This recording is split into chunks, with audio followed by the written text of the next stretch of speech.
Mediterranean sun beat down mercilessly on the deck of the Serpent's Fang, a rust-streaked cargo vessel that smelled of diesel fuel and corruption. Captain Viktor Kozlov watched through narrowed eyes as his men dragged the American woman across the salt-stained deck, her combat boots scraping against the metal grating.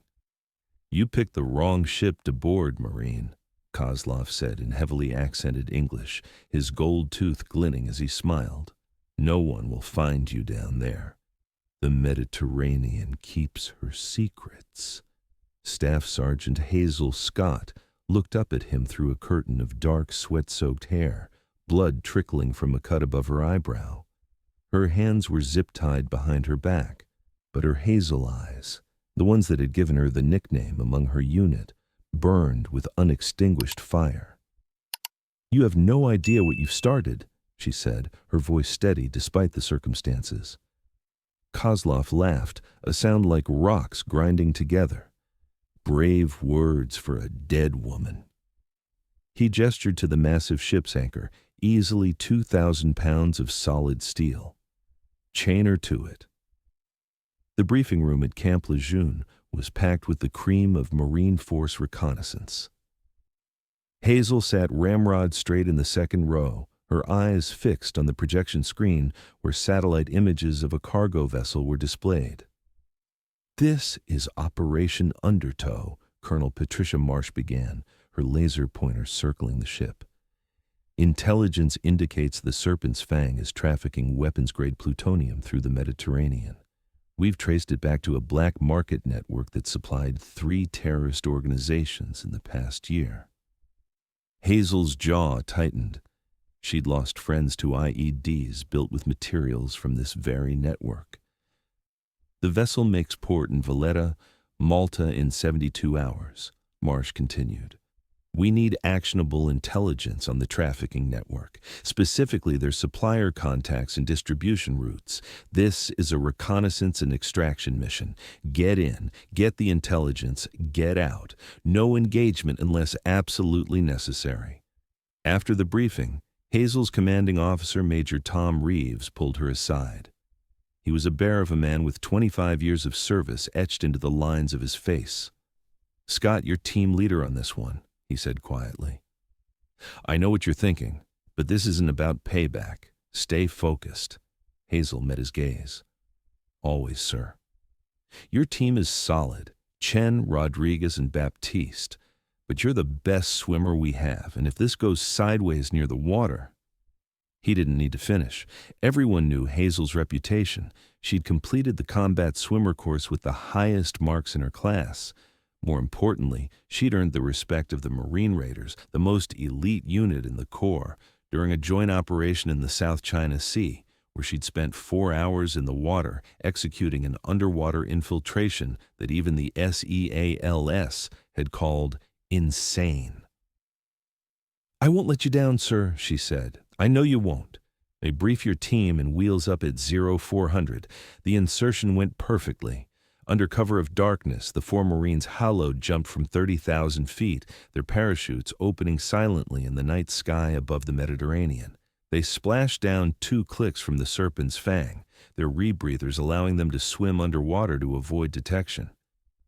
Hazel surfaced first, her dive knife gripped in one hand as she scanned the vessel. The ship was anchored in international waters, its deck lights creating pools of yellow illumination against the darkness. "Viper 2, status," she whispered into her throat mic. "All clear," Corporal David Chen responded. He was already scaling the anchor chain with mechanical precision, his sniper rifle strapped across his back. Sergeant Maria Rodriguez and Lance Corporal James Baptiste emerged from the water beside Hazel. Within minutes, all 4 Marines were aboard, moving like shadows across the deck. The intel had been good. They located the captain's quarters and the cargo manifest within 20 minutes. Rodriguez worked her magic on the computer system while Baptiste kept watch at the door. Hazel and Chen cleared the adjacent compartments. "Got it," Rodriguez whispered. "Uploading now. Names, dates, ports, everything. That's when everything went to hell." The door burst open, and Baptiste went down in a hail of suppressor-muffled gunfire. Hazel reacted instantly, dropping the first gunman with 2 shots to center mass. But there were too many, at least a dozen armed men flooding the corridor. "Ambush!" Chen shouted. "They knew we were coming." The firefight was brutal in close quarters. Hazel took down 3 more hostiles, but a blow from behind stunned her. She fought back, breaking one man's nose with a headbutt and taking his knife, which she drove into another attacker's thigh. But the numbers were overwhelming. Chen and Rodriguez were fighting back-to-back, their ammunition running low. Baptiste was down, bleeding but alive. And then the gas grenades came. Tear gas mixed with something else, something that made Hazel's limbs feel like lead. The last thing she remembered was Kozlov's face swimming into view above her as consciousness fled. The chain was heavy, wrapped around Hazel's torso and locked with a padlock the size of her fist. She could feel the anchor beneath her feet, its fluke digging into the deck. Her team was lined up beside her, Chen with a black eye and a split lip, Rodriguez with blood matting her hair, Baptiste barely conscious but breathing. "You Americans think you're so clever," Kozlov said, pacing in front of them. "But you forget, we have friends in your intelligence agencies. We knew you were coming before you even boarded your plane. A mole." The word sent ice through Hazel's veins. This mission had been compromised from the start. "Kill us, and you'll have the entire U.S. military hunting you," Rodriguez spat. Kozlov shrugged. "Perhaps. But first, they have to find the bodies. And the Mediterranean is very, very deep." He gestured to his men. "Separate them. The woman goes first. Let her friends watch." Strong hands grabbed Hazel, dragging her toward the rail. The anchor was being winched up, the chain clanking through the machinery. She could see the edge of the deck, the dark water beyond. Her mind raced.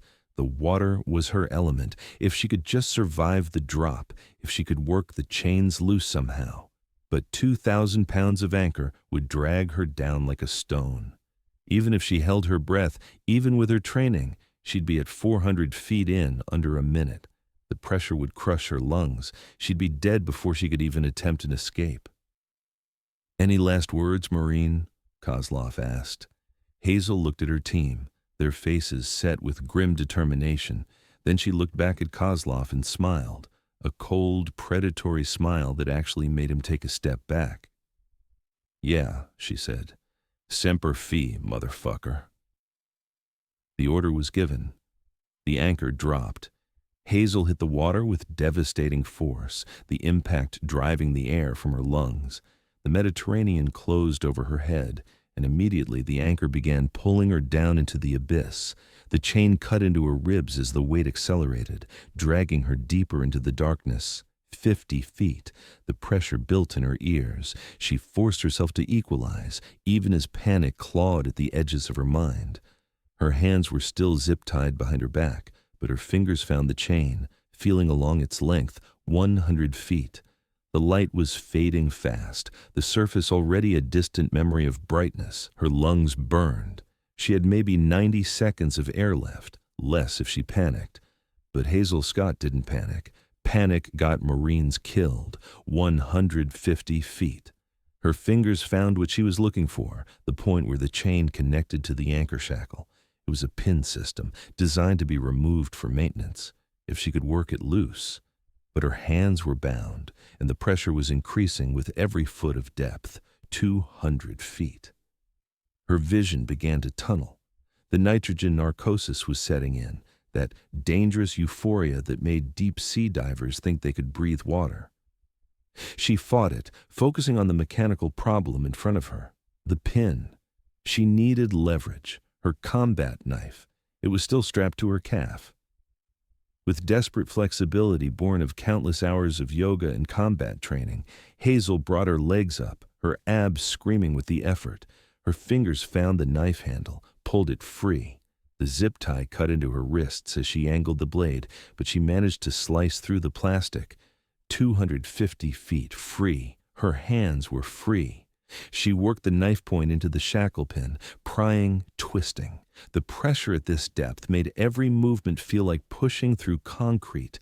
Her lungs were on fire, her vision sparking at the edges. The pin moved 300 feet. Hazel's training kicked in, the countless hours in the dive tank, the deep water exercises that had earned her the nickname the Mermaid among the instructors. She had maybe 15 seconds of consciousness left. She twisted the knife. The pin slid free. The chain went slack, suddenly weightless in the water. Hazel kicked away from the anchor as it continued its plunge into the Mediterranean's depths. She was free of the weight, but she was also 300 feet underwater with no air. Swimming up would take at least 2 minutes. She had maybe 10 seconds of consciousness remaining. A normal person would have drowned, but Hazel Scott had spent her entire Marine career preparing for the impossible. She'd first discovered her unusual lung capacity during dive training. The instructors had been skeptical when she'd asked to extend her free dive time, but she'd proven herself by spending 6 minutes underwater in a controlled environment. The doctors had called it a combination of genetics and training, larger than normal lung capacity combined with exceptional CO2, tolerance, and an almost supernatural calm under pressure. The Raiders had called it something else, an asset.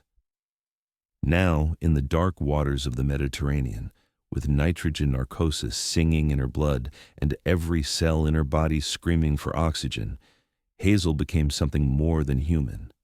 She became a weapon. Cold, focused, efficient. She didn't swim up in a panic. She streamlined her body, kicked once, twice, finding her rhythm. She didn't think about the burning in her lungs or the spots dancing across her vision. She thought about her team, still on that ship. She thought about Baptiste's labored breathing, Chen's defiant eyes, Rodriguez's courage. She thought about every Marine who'd ever depended on her. 250 feet.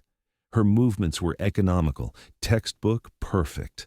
No wasted energy. Every kick propelled her upward with maximum efficiency. 200 feet.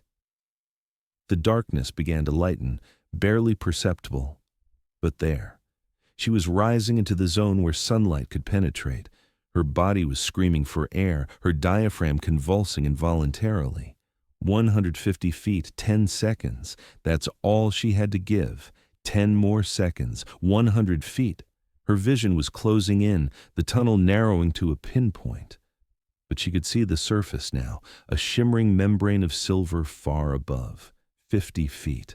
Her arms moved automatically, pulling her up through the water. Her legs kicked even as the strength fled from them. 20 feet. The light was blinding now, beautiful and terrible. So close. 10 feet. Her body was shutting down, systems going offline one by one. But her mind, trained by years of discipline and forged in the crucible of combat, kept her moving. 5 feet. She broke the surface with a gasping, heaving breath that felt like swallowing fire.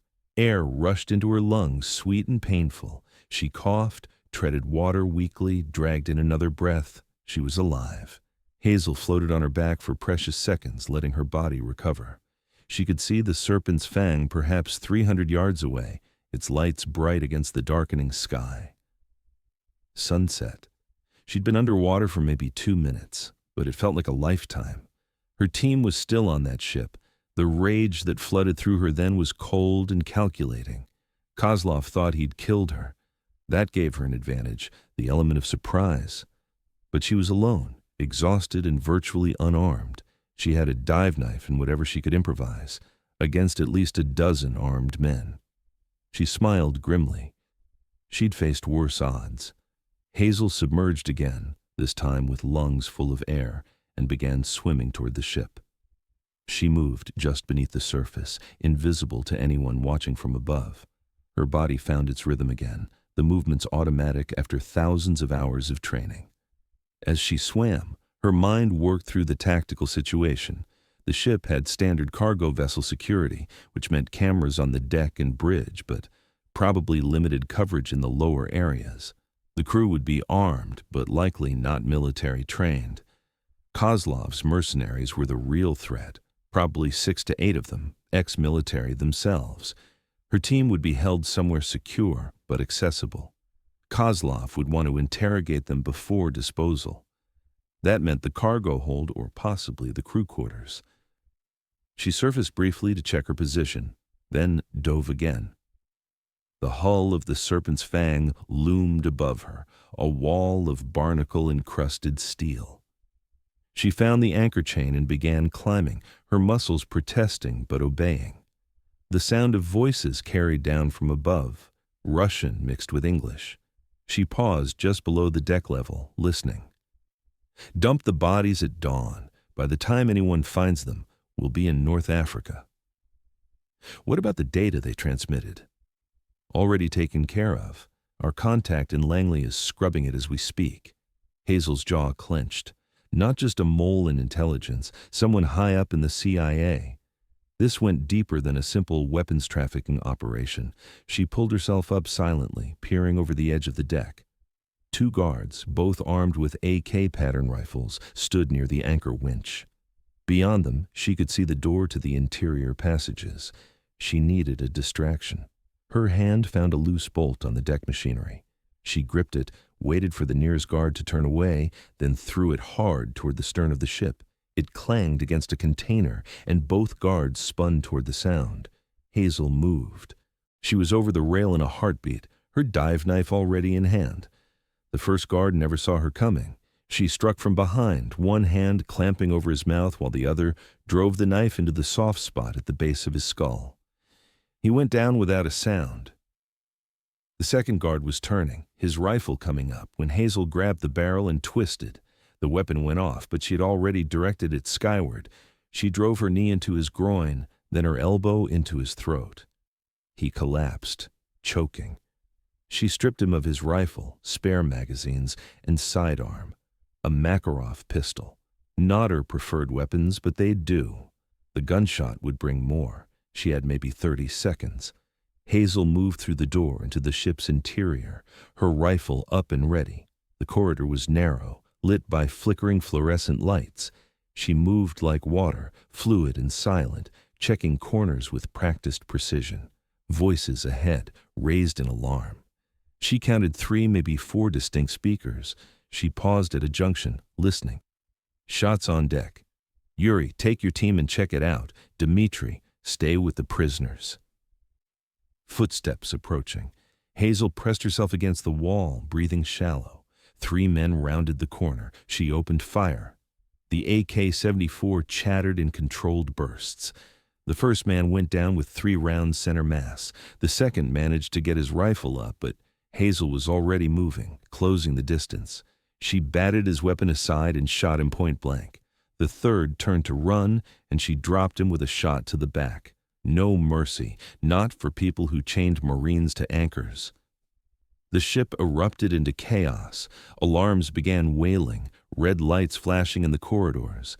Hazel kept moving, following the layout she'd memorized during the infiltration.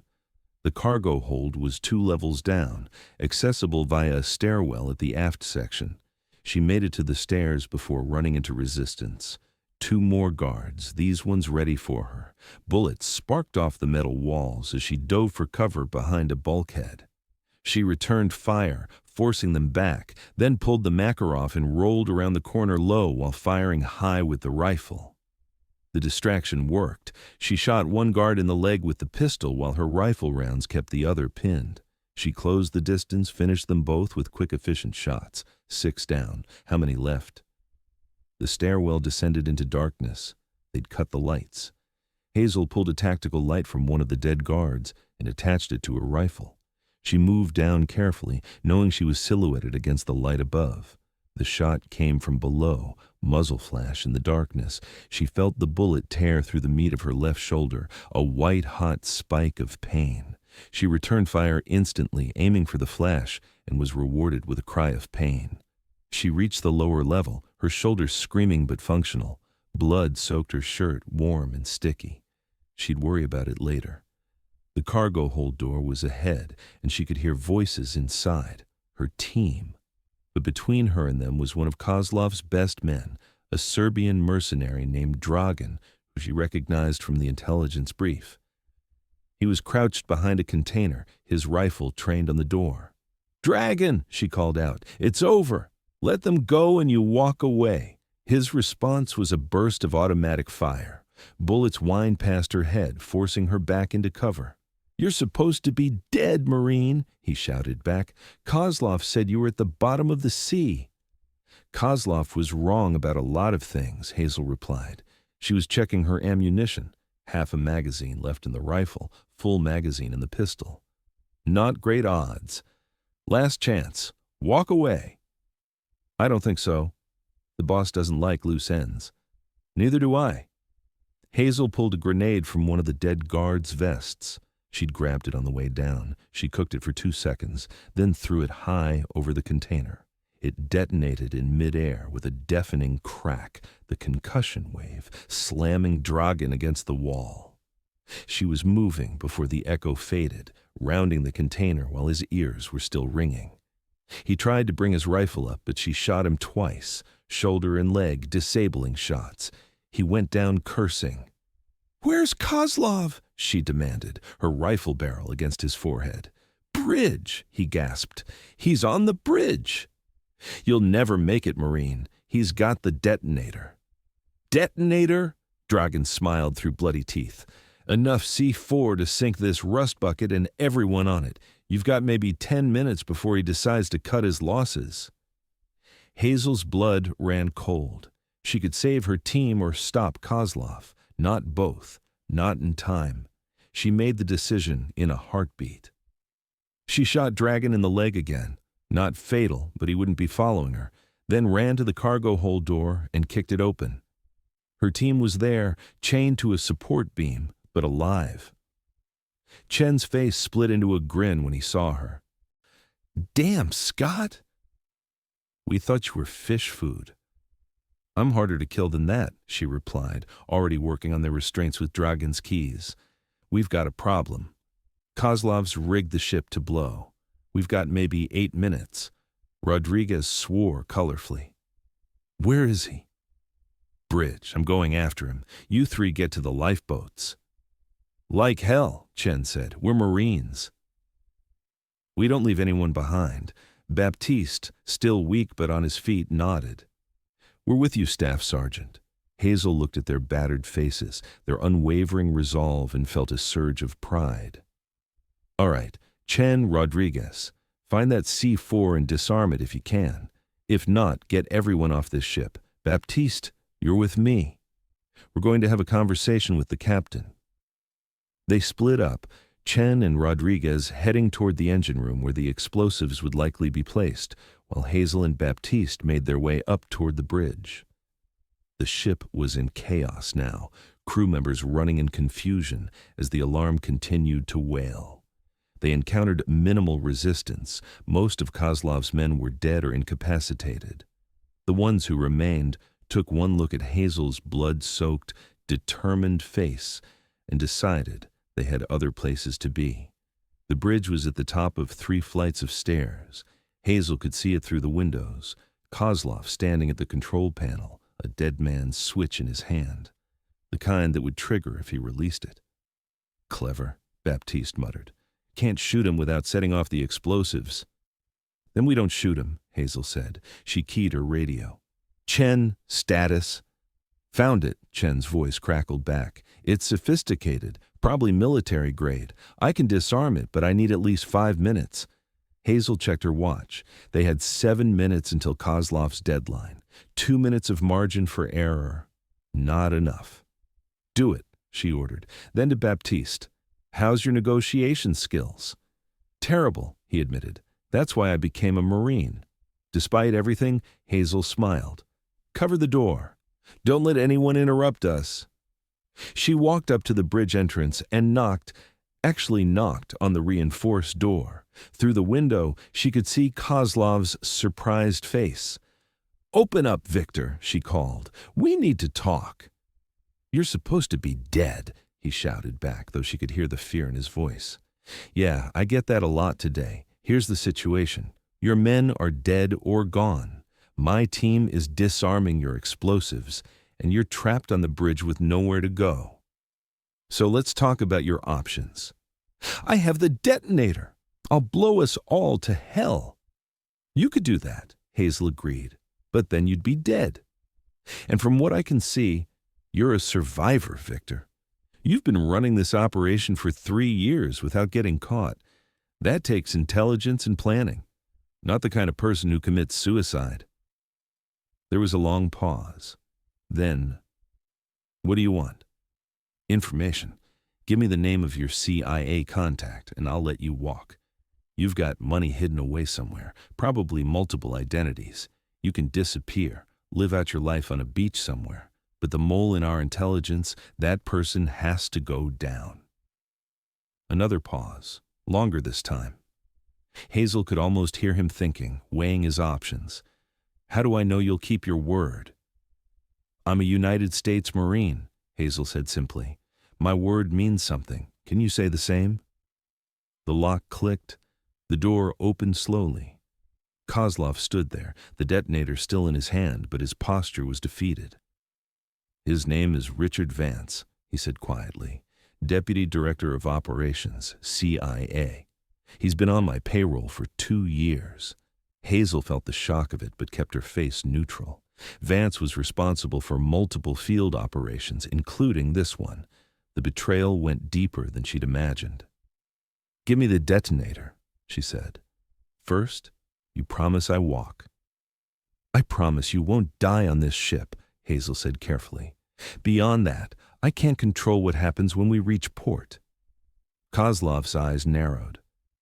That's not what It's the best offer you're going to get, she interrupted. And you've got about 4 minutes before my teammate finishes his work and that detonator becomes useless anyway. So decide.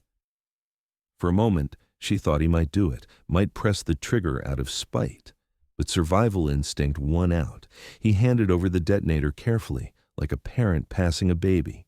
Hazel took it, then drove her fist into his solar plexus. He doubled over, gasping, and she zip-tied his hands behind his back with practiced efficiency.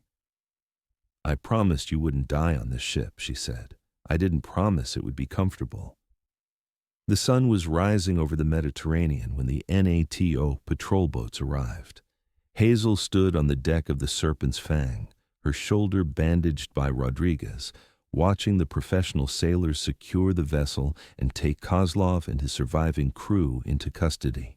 Chen had successfully disarmed the explosives with 90 seconds to spare. Baptiste had needed medical evacuation but was stable. And most importantly, they had the intelligence, all of it, names, dates, locations, and most critically, the identity of a traitor high in the CIA. Major Reeves was on the lead patrol boat, his face grim but proud as he came aboard. Hell of a night, Staff Sergeant, he said. Yes, sir, Hazel replied. She was exhausted, her shoulder throbbing, her body running on fumes and adrenaline. But she stood at attention, every inch a Marine. The brass is going to want a full debrief. This Vance situation, he shook his head, is going to cause an earthquake in Washington. Good, Hazel said flatly. People need to know when they have got a traitor in their ranks. Reeves studied her for a moment. They're going to want to know how you survived. 300 feet down, chained to an anchor. No gear, no air. The Navy SEALs are calling bullshit. Hazel allowed herself a small smile. Tell them Marines are just built different, sir. That we are, Scott. That we are. He gestured toward the patrol boat. Let's get you and your team home. You've earned a rest. But as Hazel followed him toward the boat, she knew rest would have to wait. Richard Vance was still free, still in a position to compromise operations and get more Americans killed. The mission wasn't over. It was just beginning. The safe house outside Washington, D.C. was nondescript, exactly the kind of place that didn't appear on any official maps. Hazel sat in the debriefing room, her shoulders still in a sling, facing a panel of investigators from the Department of Defense, CIA Internal Affairs, and Naval Intelligence. They'd been at it for 6 hours, going over every detail of the operation. The evidence against Richard Vance was overwhelming. Kozlov had provided bank records, recordings, and documentation of 2 years of treasonous activity. The deputy director had been arrested 3 days ago in a pre-dawn raid.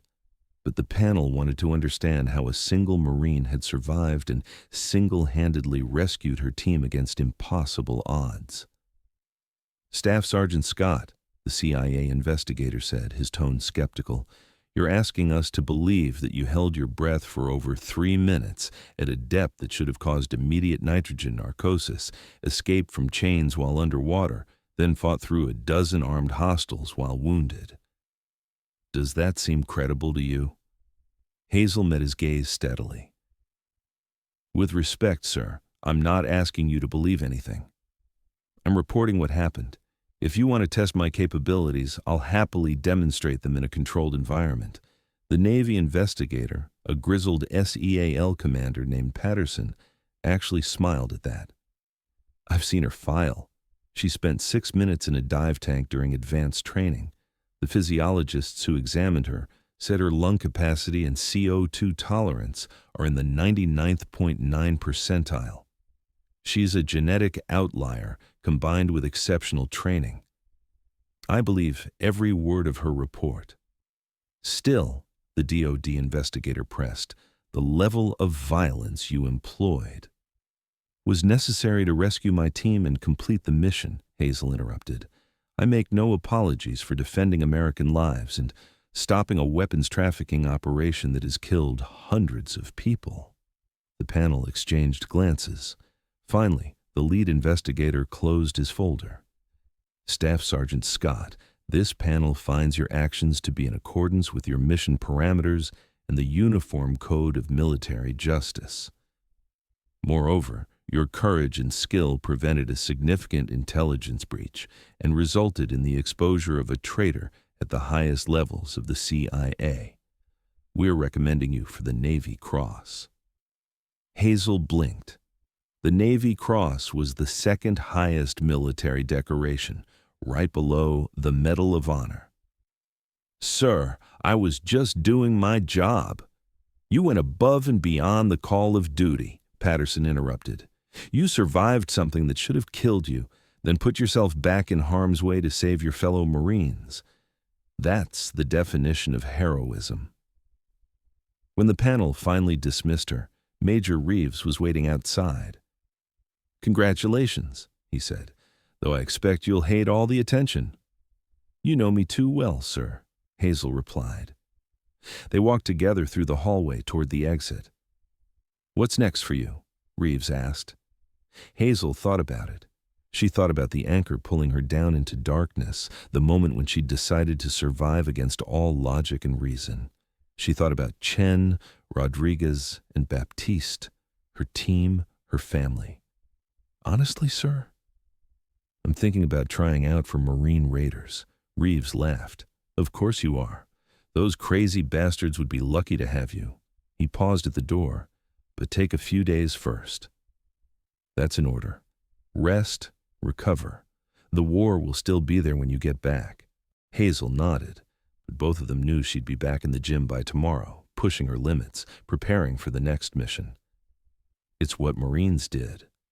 As she stepped out into the sunlight, she pulled out her phone and called Chen. "Hey, mermaid," he answered, using the nickname that had stuck after the mission.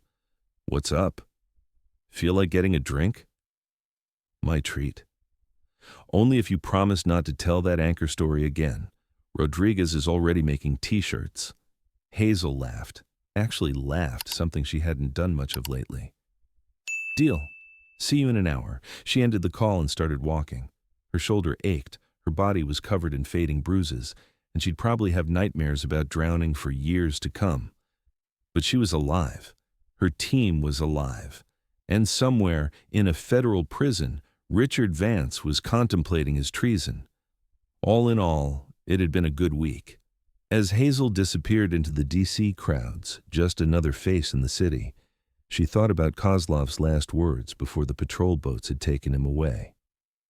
"You're not human," he'd said in Russian, not knowing she spoke the language fluently. "No human could survive what you did." She'd smiled at him then and responded in perfect Russian. "You're right. I'm a Marine. We're something else entirely." And somewhere in the Mediterranean, an anchor sat on the ocean floor, still wrapped in chains, a testament to the day Viktor Kozlov learned that when you try to drown a Marine, you'd better make sure the job is done. Because if you don't, she'll come back, and hell is coming with her. Thanks for watching. If you liked this video, you can subscribe to see more incredible stories like this one.